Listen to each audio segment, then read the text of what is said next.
So, good morning, ladies and gentlemen. A very warm welcome to the third Global Disability Summit. We are very happy to have you here with us today to cover what we are certain will be a very unique conference. This is the opening press conference of the three co-hosts of the Global Disability Summit. As you know, the summit is a co-production, so to speak, by three co-hosts: the International Disability Alliance, the government of Jordan, and the German government. So we have here with us today Svenja Schulze, the Federal Minister for Economic Cooperation and Development, Dr. Muhammad Al-Hussein, the Secretary General of the Higher Council for Rights of Persons with Disabilities, and Dr. Nawaf Kabbara, the Chair of the International Disability Alliance. We were planning to hear a round of introductory remarks from all three panelists before we open the floor to your questions. Before we get right into it, just a few logistical remarks, apart from... Yeah. Thank you so much. In an intent to make this press conference as inclusive as possible, and with thanks to the interpreters, we provide German, Arab, and English translation, easy language in English, international sign language. Thank you so much. As well as caption and audio description. The introductory remarks by the panelists will be in German and English, but you may later, when you ask your questions, of course, use German, English, Arab as you wish. You will find headsets on your tables, and there are more in the boxes in the back, and an explanation about the channels. There is no stream of this press conference, but we will upload a video of the press conference as soon as possible on the YouTube channel of the BMZ. And then, as we speak, pretty much, we were circulating a press release. You will find German, English, and Arab documents of the press release, either now or later, there in the back. So, without further ado, I would like to hand the word over to you, Ministerin Svenja Schulze. Ja, ganz herzlichen Dank. I will continue in German. Sehr geehrte Damen und Herren, Sie werden es vielleicht schon gemerkt haben, das ist kein Gipfel wie jeder andere. Die Rampe hier vorne vor der Bühne, die vielen Helferinnen und Helfer in den weißen Hoodies mit dem GDS-Logo, die fantastischen Dolmetscherinnen und Dolmetscher, die nicht nur Deutsch, Arabisch und Englisch übersetzen, sondern auch in verschiedene Gebärdensprachen und in einfache Sprachen. Vielleicht sind Ihnen draußen auch die vielen Trinknäpfe aufgefallen für die mehr als 30 angemeldeten Assistenzhunde, die heute hier Teilnehmerinnen und Teilnehmer begleiten. Und dieser Gipfel ist nicht wie jeder andere Gipfel, und das beschreibt auch schon das Problem. Denn es ist natürlich kein gutes Zeichen, dass sowas etwas Besonderes ist. Und eigentlich müsste ein komplett barrierefreier Gipfel die Regel sein, eigentlich. Aber wir alle wissen, das ist es nicht. Zwar haben 192 Länder die Behindertenrechtskonvention der Vereinten Nationen unterzeichnet, auch Deutschland. Die Weltgemeinschaft hat sich darin verpflichtet, die Rechte von Menschen mit Behinderung zu schützen und zu fördern. Und trotzdem ist die Inklusion von Menschen mit Behinderung in keinem Land der Welt zu 100% erreicht. Kein Land der Welt ist komplett barrierefrei. Dabei ist völlig klar, Inklusion ist ein Menschenrecht. 1,3 Milliarden Menschen, mehr als 15% der Weltbevölkerung, leben mit einer Behinderung. Und viele von ihnen sind täglich mit Barrieren und Nachteilen konfrontiert. Sie finden sich häufig am Rand der Gesellschaft wieder. Und fehlende Inklusion bedeutet auch, dass Gesellschaften etwas verloren geht, nämlich das Wissen, die Kreativität, die Fähigkeit von mehr als 15% der Menschheit. und Schätzungen zufolge bis zu 7% des Bruttoinlandsprodukts eines Landes geht verloren. Die gute Nachricht aber ist, es gibt bereits überall auf der Welt Beispiele, wie Inklusion funktionieren kann, aber diese Beispiele sind noch viel zu wenig bekannt. Und auch deshalb findet heute und morgen hier dieser Gipfel statt. Wir wollen und wir können viel voneinander lernen. Wenn Mexiko zum Beispiel eine App entwickelt, um Frauen mit Behinderung vor sexueller Gewalt zu schützen, dann können andere Länder diese App vielleicht übernehmen. Wenn Jordanien Exponate im Museum so nachbildet, dass sie für Sehbehinderte ertastbar sind, dann sollte das doch auch anderswo möglich sein. Und mit der inklusiven Party morgen Abend im Ritter Butzke in Kreuzberg wollen wir in Berlin zeigen, dass auch Clubnächte barrierefrei sein können. Sie fragen sich jetzt vielleicht, warum wir als Entwicklungsministerium diesen Gipfel ausrichten. Und die Antwort ist ganz einfach. Die meisten Menschen mit Behinderung leben in den ärmeren Ländern, in unseren Partnerländern.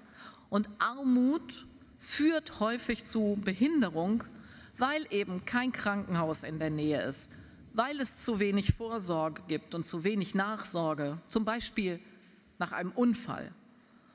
Und umgekehrt führt Behinderung häufig zu Armut, weil es keine barrierefreien Jobs gibt, keine Bahn und keinen Bus für Menschen im Rollstuhl, keinen Sozialstaat, der hilft. Und deshalb ist Inklusion ein zentrales Thema der deutschen Entwicklungspolitik. Und deshalb wollen wir auf diesem Gipfel morgen die Amman-Berlin-Erklärung für globale Inklusion verabschieden und damit erstmals ein konkretes Ziel für die Inklusion in der internationalen Entwicklungszusammenarbeit festlegen. 15% für die 15%. Und damit verpflichten sich die Staaten und Organisationen dazu, dass mindestens 15% der entwicklungspolitischen Projekte in ihren Ländern die Inklusion von Menschen mit Behinderungen fördern sollen.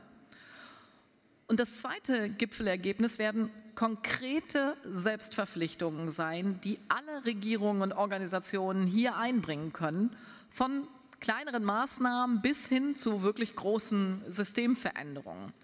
Und wir werden morgen davon einiges hier auf der großen Bühne vorstellen. Entscheidend ist dabei, die guten Beispiele bekannt zu machen und auch nachzuhalten, wie gut die Maßnahmen wirken. Die Bundesregierung hier in Deutschland beteiligt sich mit mehr als 30 Selbstverpflichtungen aus den unterschiedlichen Ministerien. So setzt das Bundesfamilienministerium gemeinsam mit den Verbänden sich dafür ein, die Prävention und den Schutz vor Gewalt auch in der häuslichen Pflege zu verbessern. Das Bundesverkehrsministerium fördert die Entwicklung einer App, um den öffentlichen Nahverkehr für Menschen mit Behinderung zu erleichtern. Jeder und jede kann dort selbst Daten zur Barrierefreiheit in Bahnen und Bussen, an Bahnhöfen und Haltestellen melden und so zu einem Informationssystem für barrierefreies Reisen beitragen. Und auch das Entwicklungsministerium legt konkrete Beiträge vor. Ich will Ihnen nur 2 Beispiele nennen. Wir haben uns mit der jordanischen Regierung auf eine sogenannte Schuldenumwandlung geeinigt, von der Kinder mit Behinderung profitieren sollen. 5 Millionen Euro, die nun eigentlich zur Rückzahlung von Jordanien an Deutschland angestanden hätten, werden stattdessen der jordanischen Regierung zur Verfügung gestellt, um damit gezielt in die inklusive Bildung von Kindern mit Behinderung investieren zu können.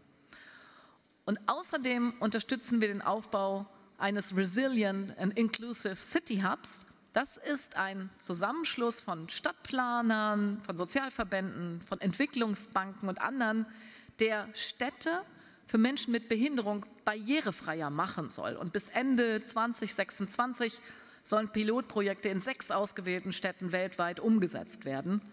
Auf den Philippinen geht es zum Beispiel um Frühwarnsysteme im Katastrophenfall. Dort wird daran gearbeitet, dass Warnungen, etwa vor einem Erdbeben oder vor einem Tsunami, bei allen Menschen ankommen, auch bei denen, die die Sirenensignale nicht hören oder die Warnschilder nicht sehen. und wie man Evakuierungen so vorbereitet, dass dabei die Menschen nicht vergessen werden, die auf einen Rollstuhl angewiesen sind. Und davon wiederum können dann andere lernen in anderen Teilen der Welt. Also, meine Damen und Herren, mit jeder Selbstverpflichtung kommen wir der Umsetzung der UN-Behindertenrechtskonvention ein Stück näher. Und in Zeiten wie diesen, in denen Vielfalt, in denen Gleichberechtigung, in denen Inklusion weltweit zunehmend in Frage gestellt wird, ist das ein ganz wichtiges Signal, das von diesem Gipfel hier ausgeht, ein Signal der Mitmenschlichkeit, der Solidarität. Herzlichen Dank.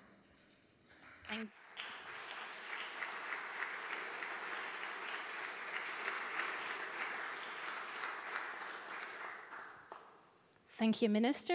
Dr. Al-Hussein. Thank you very much. Ladies and gentlemen, I'm so honored to be here.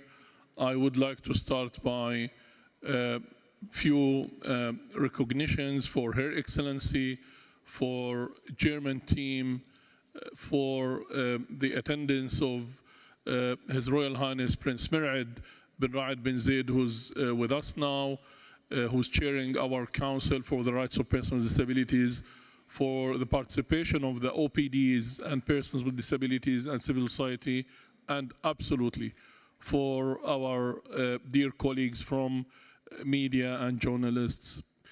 In Jordan, from day one in 2022, when it was declared that Jordan will co-host with Germany and the International Disability Alliance the third Global Disability Summit, we didn't take it for granted. We took it as serious as we could, and we consider it a learning process, investment opportunity at the national level, first and foremost. This is why within 3 years, working on the Disability Summit with Germany and IDA, International Disability Alliance, so many things achieved in Jordan at the national level, and these achievements are clearly reflected in 120 smart, realistic commitments submitted by Jordanian companies from the private sector, ministries, and national entities.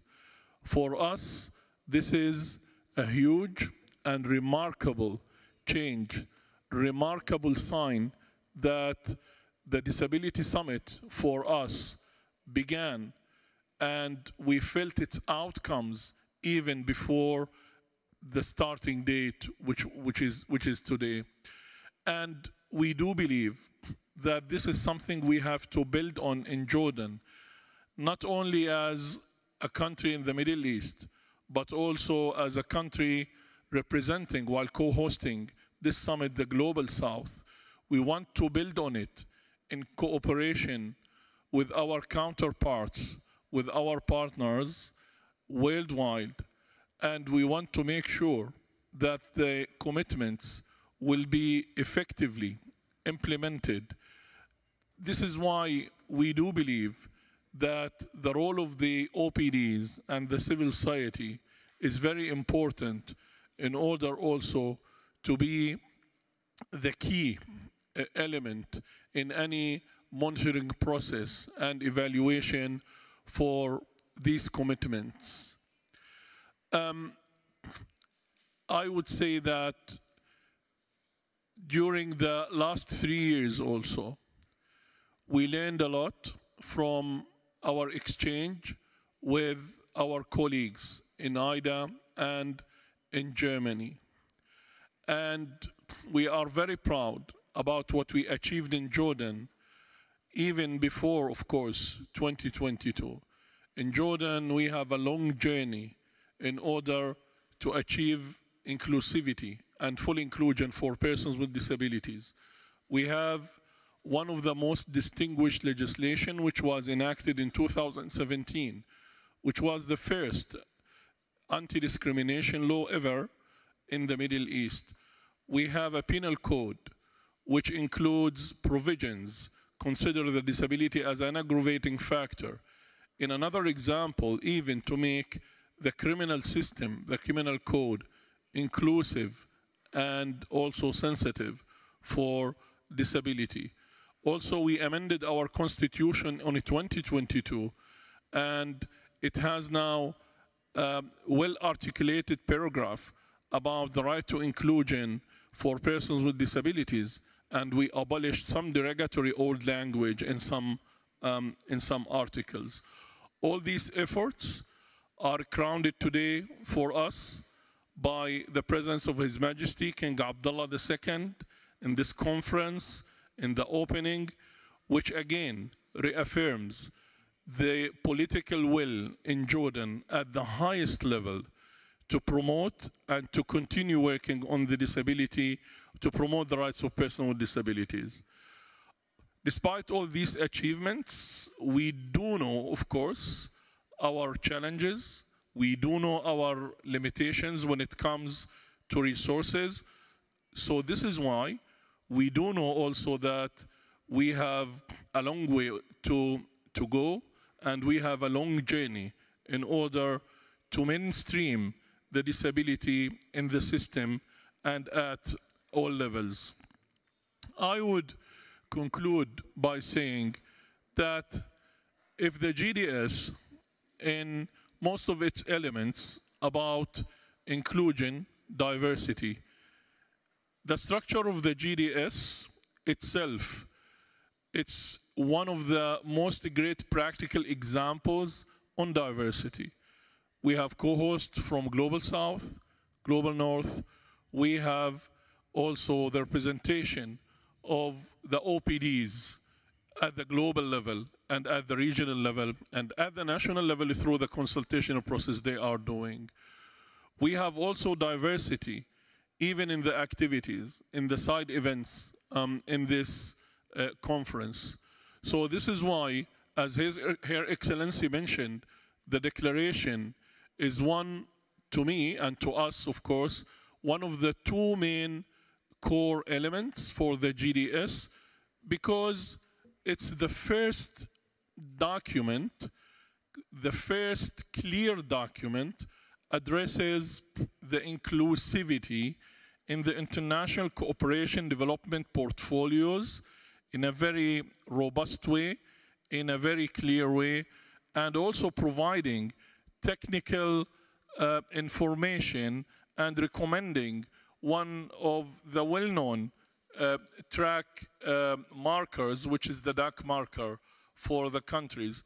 And again, I mean, the 15 for 15, 15% of the international cooperation programs for 15% of persons with disabilities. Of course, we know they are 16, but when we started, I mean, we thought 15 for 15 would be easier, would be catchy maybe. But anyway, at the end, this is the minimum. It's not the maximum. This is what each country, each international cooperation relationship or program should not go below 15% of persons with disabilities. The second element is the commitments, as I said, because the commitments, I mean, they are clear political expression from those who submitted these commitments that they are committed to change. They are committed to really do something in order to advance the rights of persons with disabilities. I'm sure, and I'm really proud also to be part of the GDS, the Third Global Disability Summit, because I'm pretty sure that this particular GDS will be a turning point in the disability movement, and it will be one of the great reference points for the next GDS in the future. I thank you all.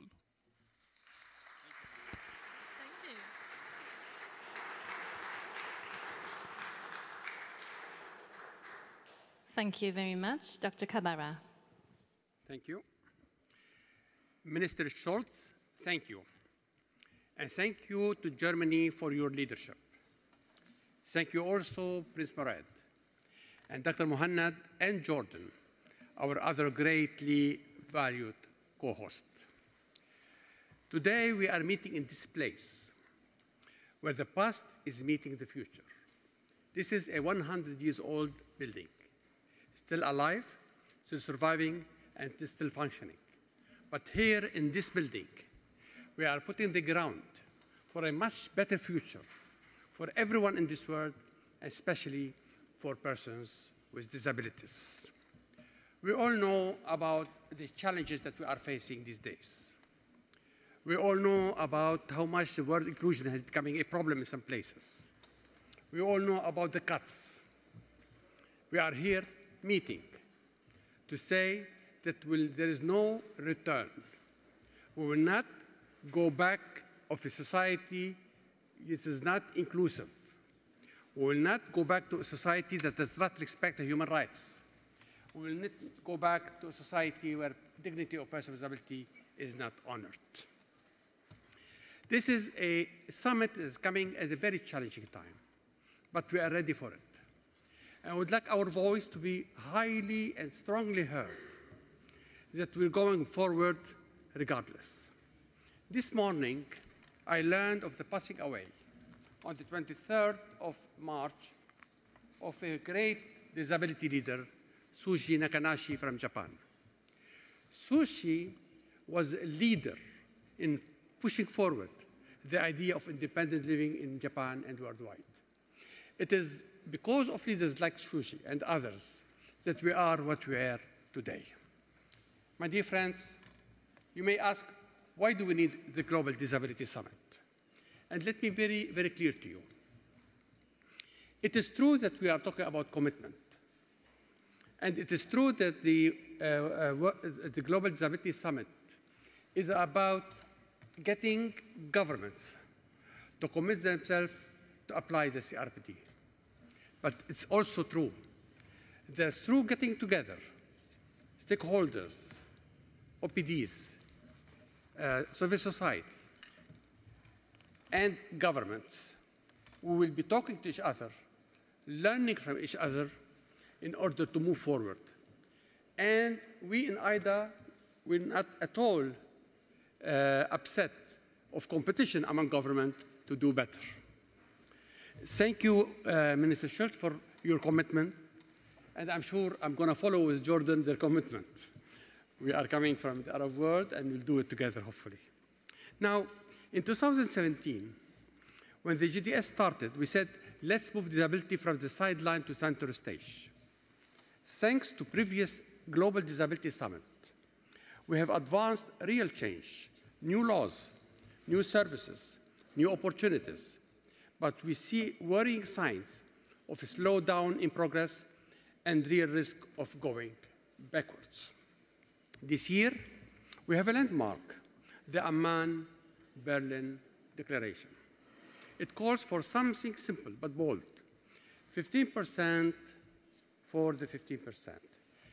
15%, according to WHO, are persons with disability. And if I'm asked myself, I will tell you, even this 15%, because disability is a progressive, every one of us in this world, sometimes in our life, we're going to have some form of impairment or disability.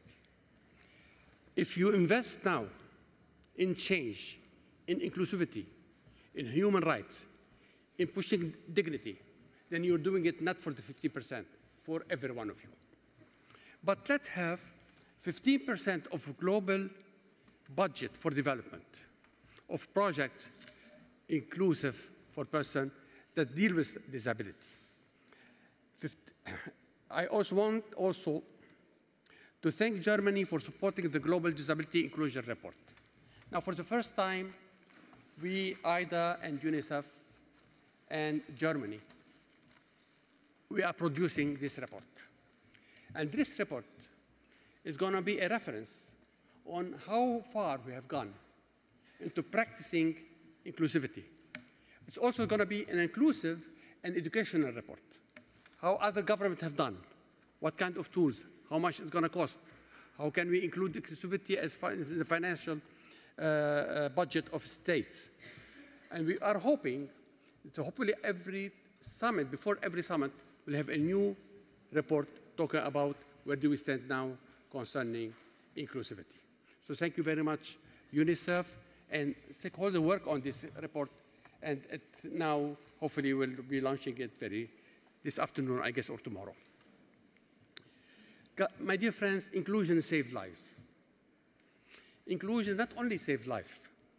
In the long run, in fact, even in the middle run, inclusivity is about economic cut down on cost. Inclusivity means that people with ability will be working, will be productive, will be able to pay taxes, and instead of having government paying for them social security and social protection, they will be contributing to the state budget. If you make a good calculation, economic good calculation, I'm sure you understand exactly what I'm talking about. In fact, let me tell you something also.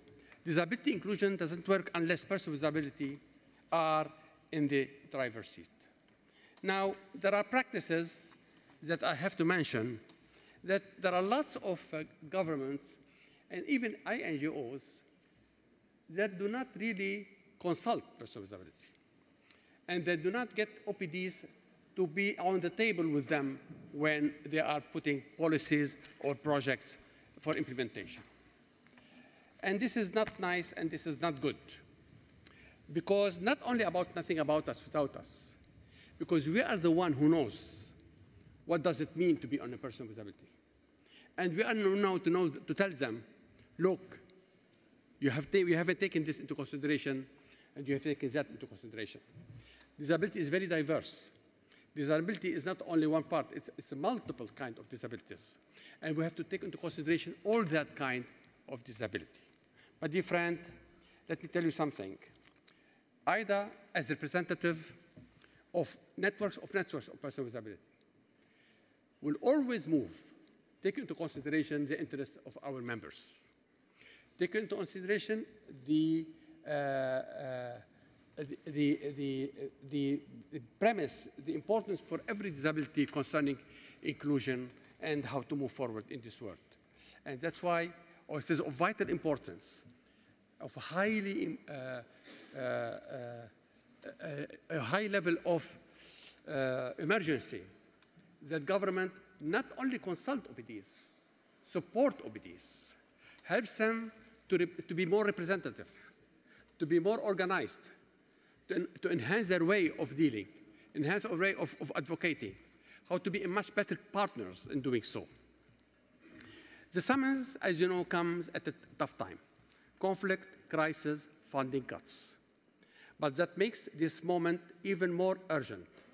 Now is the time to double down, not back down. Just 2 days ago, I received an email from a friend of mine from a European country telling me that his government has cut on disability benefits. And I'm sure that we're going to face something of that kind all over the world. We're not going to sit and do nothing about that. Because any cut on disability benefit, on inclusion, is a question of death and life for every one of us. And during crisis, unfortunately, all in earthquakes that took place in Morocco and Syria and Turkey, wars in Ukraine, Gaza, West Bank, Sudan, Congo, and others, persons with disability are being left behind and they are losing their life. Why? Because they are not included properly in the humanitarian emergency crisis forces. And also because another reason, warriors do not think about persons with disability when they are fighting. Well, my dear friend, this is not the finish line. This is a launching pad for a new generation of disability leadership. So here's our call to action. Walk the talk. Fund inclusion. Back OPDs from day one and listen, really listen, to persons with disability.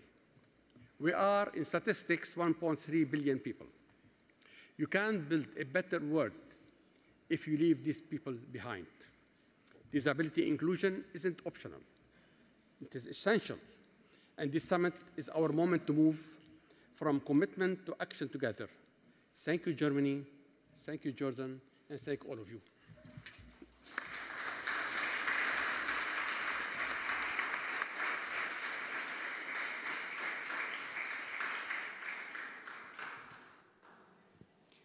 Thank you very much. So this should give us sufficient time for your questions.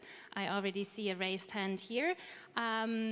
If you want to ask a question, please just raise your hand or give me any other sort of signal, and then we have floating microphones here, and our colleagues will come over to you. The first question we have here from Herrn Künast. Please be so kind to introduce yourself, tell us which medium you're working for, and ideally also to whom of the panelists you would like to pose the question. Thank you. Vielen Dank, Andreas Künast vom ZDF. Eine Frage für Ministerin Schulze.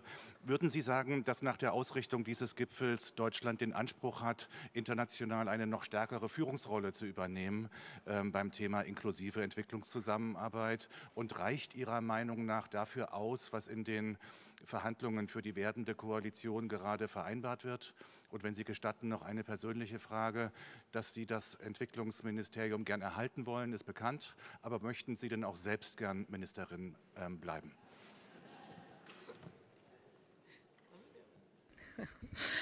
Ja, jetzt machen wir für das internationale Publikum auch ein bisschen Informationen über den Stand der Koalitionsverhandlungen.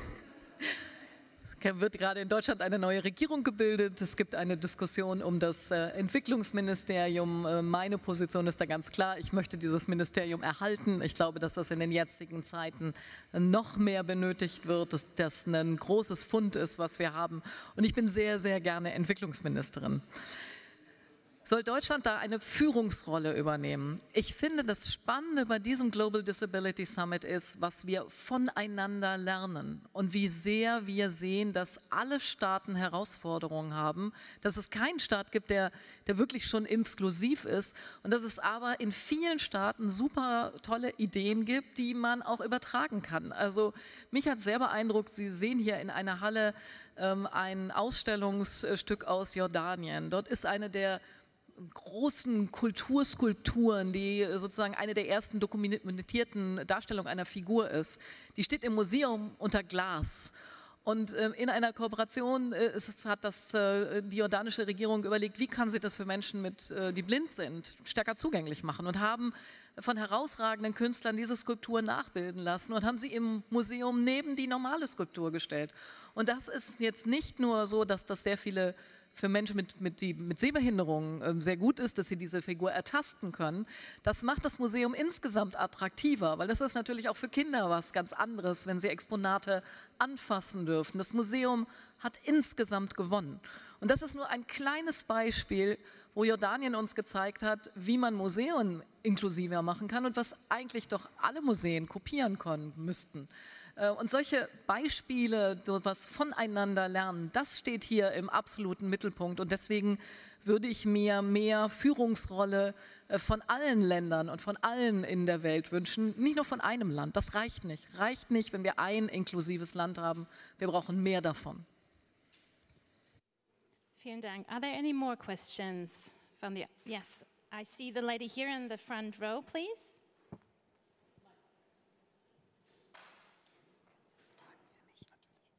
Andrea Schöne, Deutschland, freie Journalistin. Meine Frage ist zunächst, wir haben jetzt eine vorzeitig abgeschlossene Legislaturperiode. Was hat für eine Rolle Inklusion in der letzten Legislaturperiode, für eine Rolle in der Entwicklungszusammenarbeit in Deutschland gespielt? Ja, wir haben in der letzten, also in der jetzt abgeschlossenen Legislaturperiode damit angefangen, überhaupt erstmals Zahlen zu erheben, wie inklusiv unsere Entwicklungszusammenarbeit ist. Unser Beauftragter für die Menschen mit Behinderung, Jürgen Dusel, hat immer wieder beklagt, dass es zu wenig Informationen, zu wenig Zahlen gibt. Und das haben wir begonnen. Wir haben festgestellt, dass wir etwa 15% unserer Entwicklungsprojekte schon inklusiv gestalten. Das ist ja der eine Strang, aber dass wir darin, dass alle Projekte auch inklusiv sind, noch deutlich besser werden müssen. Und wir haben festgestellt, dass wir zu wenig Daten über unsere Partnerländer haben. Und das war ein ganz wichtiger Anstoß für diese Studie, die Herr Kabbara eben erwähnt hat, die jetzt hier auf der Konferenz auch vorgestellt wird, wo wir einfach weltweit auch mal Daten erhoben haben. Wie ist die Situation von Menschen mit Behinderung? Wie ist die Lebenserwartung? Welche Unterstützung, welche Hilfsmittel bekommen sie eigentlich in den unterschiedlichen Ländern der Welt? Und diese Studie ist auch ein Ergebnis unserer intensiven Zusammenarbeit hier und die wird jetzt auf dieser Konferenz auch vorgestellt. Also aus der deutschen Entwicklungspolitik heraus machen wir schon eine Menge, aber wir lernen eben jeden Tag auch dazu und wollen auch noch deutlich besser werden. Vielen Dank. Wir bräuchten das Mikro wieder hier vorne. This lady in the first row here. Thank you very much.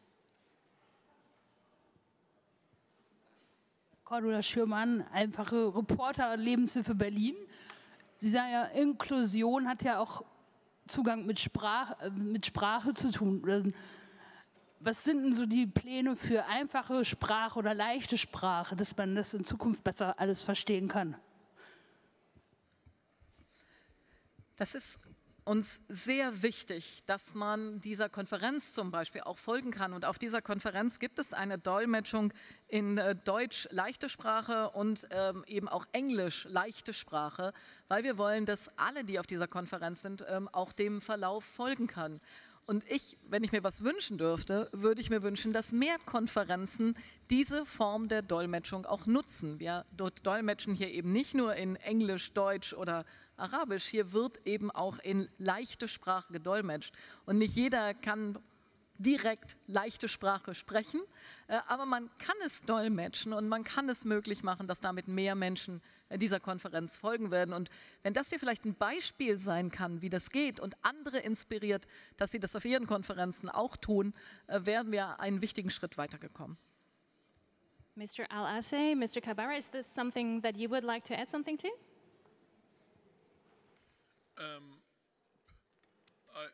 With regard to this question, okay, sorry. With regard to this question, you mean? Yes. Yeah, I mean, absolutely. I mean, it's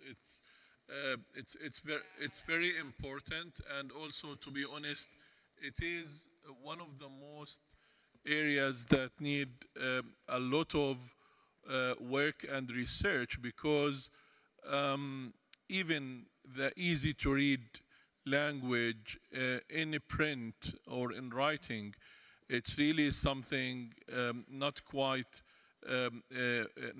easy in terms of coming to a common, you know what I mean, like standards and measures, because it should take into consideration not the national, but even the local culture, so that you can interpret or you can provide the content and the text in the easy-to-read language. But I do agree there is an incredible deficiency. There is insufficient resources allocated in this area, and I'm saying that from our experience in the Higher Council for the Rights of Persons with Disabilities in developing a manual in order to provide it as a guide for the easy to read, and we barely could find reliable professional entities who can really do it. And you can't imagine what kind of complication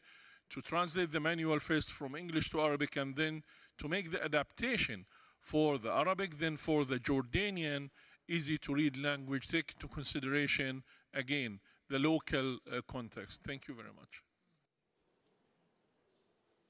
Yes, please go ahead, Mr. Kabbara. Yes, I would like to say that making language accessible to everyone is a precondition for making persons with disability capable of understanding, moving forward, and work for a better future.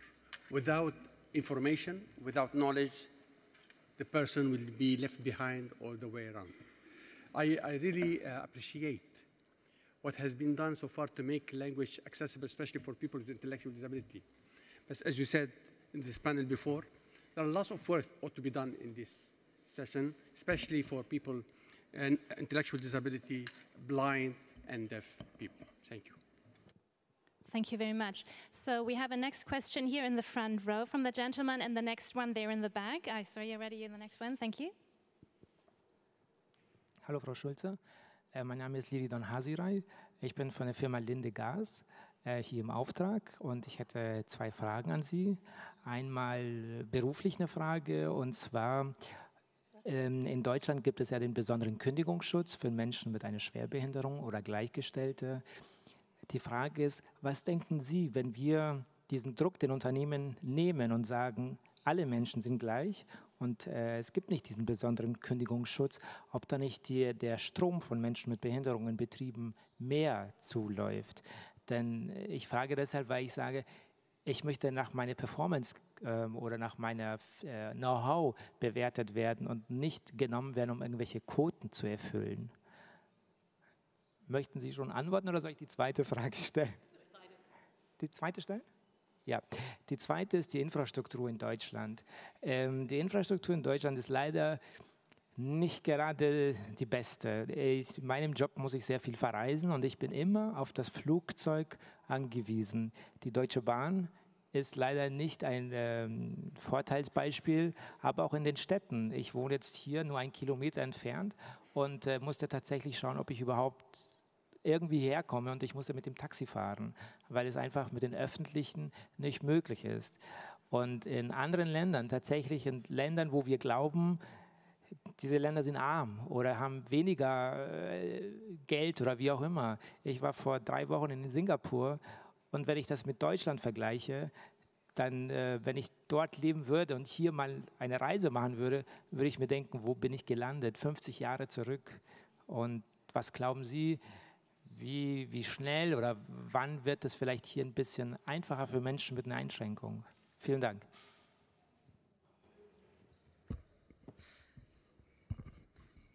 Ich fange mal mit der zweiten Frage an. Die Infrastruktur in Deutschland. Ja, die Infrastruktur in Deutschland ist noch nicht gut genug. Wir haben das bei der Vorbereitung dieser Konferenz gemerkt, dass es nicht einfach ist, wirklich den Nahverkehr so zu organisieren, dass Menschen diese Konferenz erreichen können. Und wir wissen es auch aus dem Alltag von vielen Menschen mit Behinderung, dass die Infrastruktur noch nicht ausreichend ist, dass wir darin investieren müssen.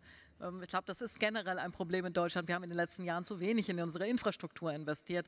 Ein wesentlicher Grund, warum wir jetzt sogar eines der grundlegenden Gesetze in Deutschland verändert haben, um mehr wieder in Infrastruktur investieren zu können. Die Frage des Kündigungsschutzes und der Quoten. Ja, in Deutschland gibt es Quoten für die großen Unternehmen, wie viele Menschen mit Behinderung sie beschäftigen sollen.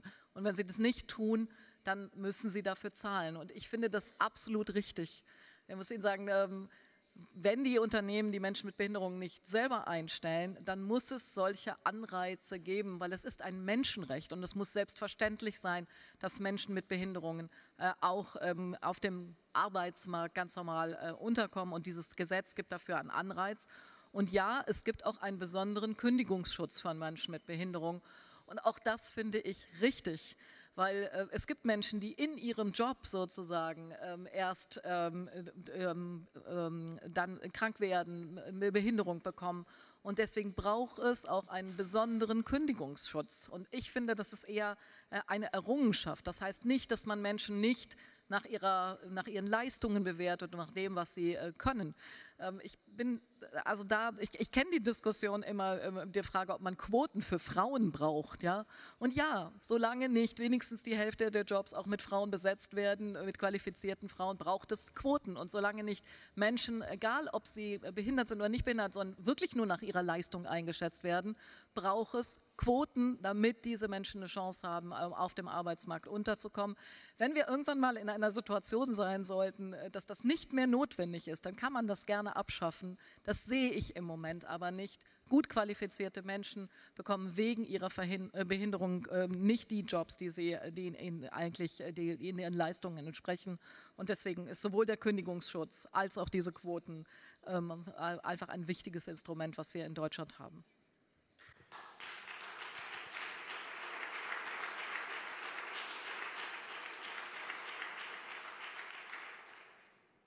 Thank you very much. I would just like to remind all of us, this is a press conference, so the questions are limited to representatives of media. But still, I had already given you the word, so could you please give him the microphone? Thank you so much. Thank you so much. I'm Peter. I'm Peter Fremlin. I write Disability Debrief. Germany segregates hundreds of thousands of disabled people in school, in special schools, in work, in sheltered workshops, and housing in residential facilities. My first question is to Dr. Kabbara on what is IDA's position on this segregation and institutionalization, and my second question is to Minister Schulze on whether German commitments have made any commitment to reform these practices.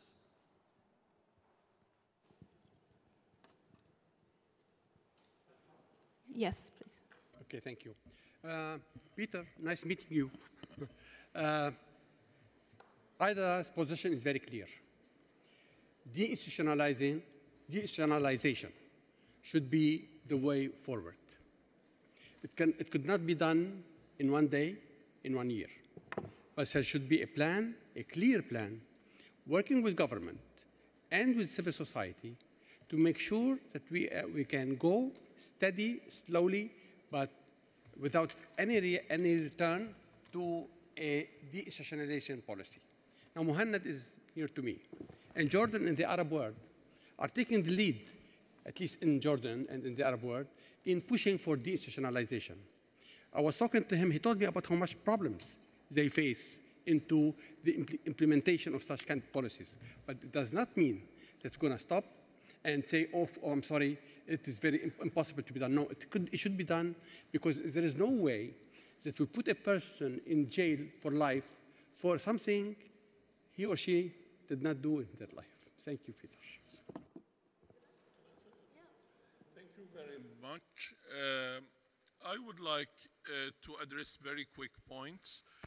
I would like to build on what Her Excellency said about the question to the quota. I want to clarify that the quota, it's just exceptional tool as defined in the CRPD to accelerate equality.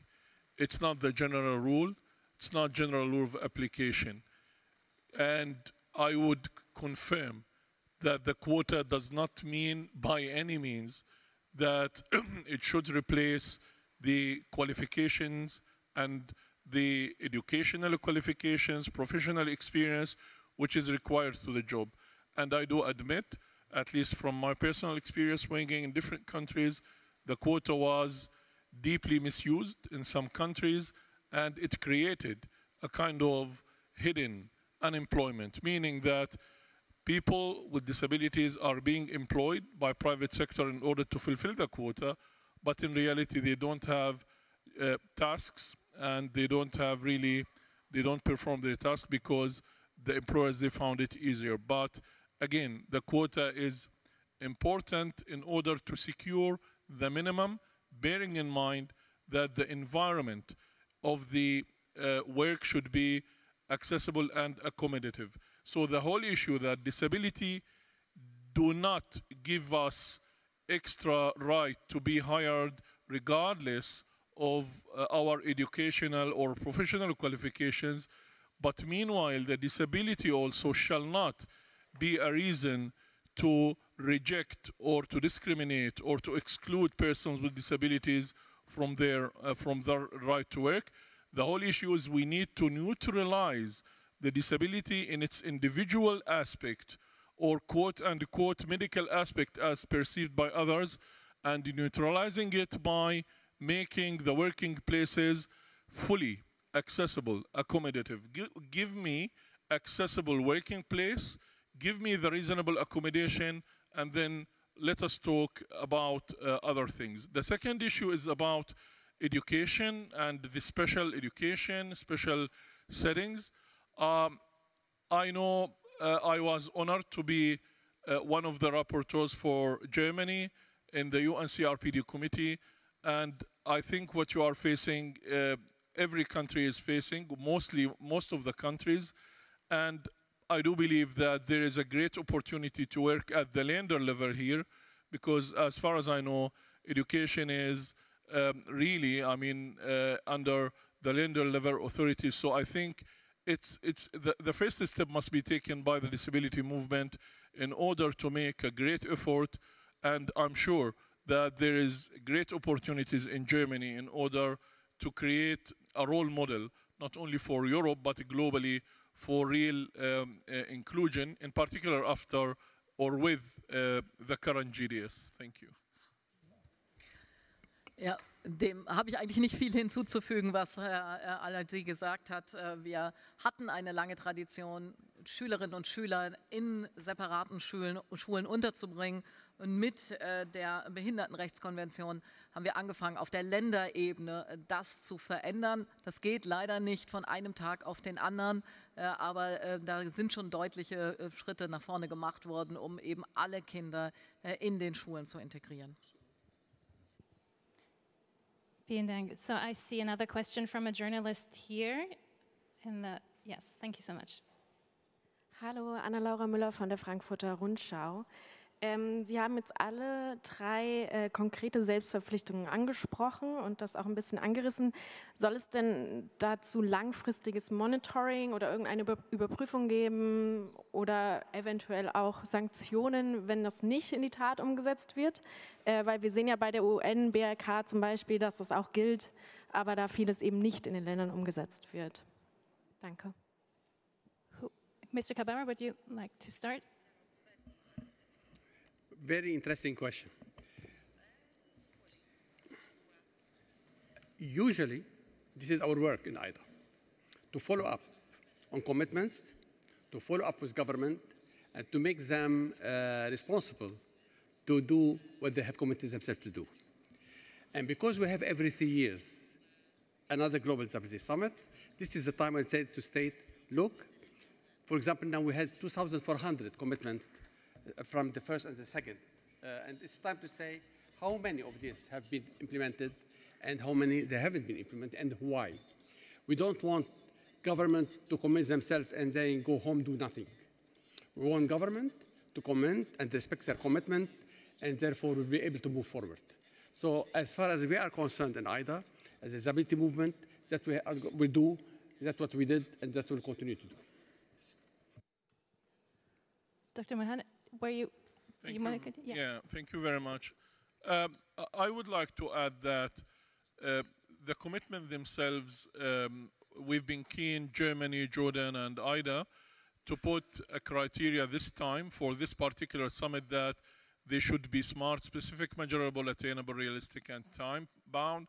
And there was a joint committee from the 3 co-hosts to review the commitments in order to make sure that these commitments meet the criteria. This would really help to monitor these commitments. Having said that, I would say the national monitoring mechanisms related to the CRPD, they can also be a good mechanism in order to oversee and to monitor these commitments, because we have to bear in mind that these commitments, I mean, they are tackled some of the obligations or part of the obligations in the CRPD. Of course, these commitments do not replace.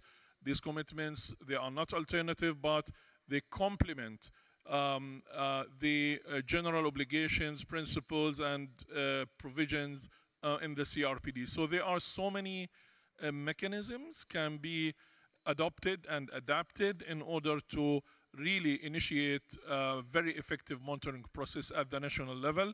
For the declaration, for example, we have a good starting point with the DAC marker, and this can be used even through self-monitoring by the international development cooperation entities, as well as by, of course, I mean, the OPDs and other relevant entities. Thank you very much. Und ich kann vielleicht noch ergänzen, alle Commitments, die hier gemacht werden, die werden auf der Internetseite veröffentlicht, sind also transparent, sind nachvollziehbar und sind diesmal auch deutlich stärker überprüft worden. Das will ich hier nochmal hervorheben. Also es wurde genau geguckt, ist das erreichbar, sind diese Commitments wirklich umsetzbar, wird dem, was hier gesagt wird, denn wirklich was folgen? Weil wir haben ja eine verbindliche Vereinbarung, das ist die Behindertenrechtskonvention. Was fehlt, ist die Umsetzung dieser Konvention. Und das war die Grundidee dieses Global Disability Summits, mitzuhelfen, dass endlich mehr getan wird, dass umgesetzt wird. Und die Commitments sind neben der Erklärung einer der Beiträge, die das eben voranbringen sollen. Und dadurch, dass sie öffentlich sind, dadurch, dass immer wieder nachgefragt werden, gibt es darüber auch eben eine Kontrolle, ob das wirklich geleistet wird. Thank you very much. So bearing in mind the time, I think we have time for one or two more questions. If there are any, I don't see any raised hand. Oh, yes. Oh, sorry. We only take questions from media representatives. Anyone else? Oh, yes, please go ahead. The lady in the front has a second question. Thank you. Nochmal Andrea Schöne, Deutschland, freie Journalistin. Wir haben jetzt darüber gesprochen, die Vereinbarung 15 für 15 und jetzt laufen die Koalitionsgespräche. Welche Rolle spielt zum einen der Summit in den Koalitionsgesprächen, auch die Inhalte des Summits sowie internationale Zusammenarbeit und Inklusion, sowohl Inklusion auf bundesweiter Ebene als auch auf internationaler Ebene?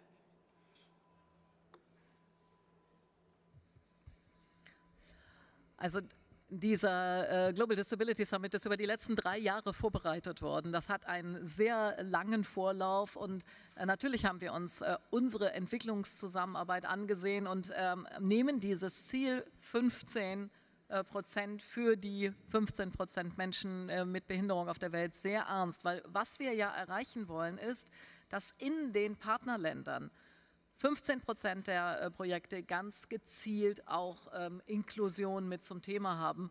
Eigentlich müssen alle Projekte, die wir machen, auch inklusiv sein, aber da eben nochmal gezielter Hürden abzubauen. Das ist das Ziel, was wir uns vorgenommen haben und eben nicht als Deutschland alleine.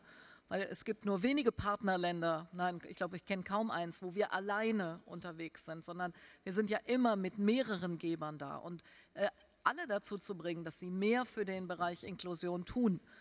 Das ist eben das Ziel, was mit diesen 15% erreicht werden soll, weil das gibt den Partnerländern mehr Rückenwind zu sagen, wir wollen aber, dass die Projekte, die ihr als Geber macht bei uns, dass die inklusiv sind. Und das ist hier auf dem Gipfel miteinander vereinbart worden und das muss dann eben auch eine stärkere Rolle bei allen Partnern in der Entwicklungszusammenarbeit spielen. Und in den Koalitionsverhandlungen spielt Inklusion natürlich auch eine Rolle. Das ist ein wichtiges Thema für unsere Gesellschaft und deswegen gibt es auch eigene Arbeitsgruppen, die sich speziell mit solchen Themen beschäftigt haben und wo jetzt eben in der finalen Runde die Konflikte, die es da noch gibt, ausgeräumt werden.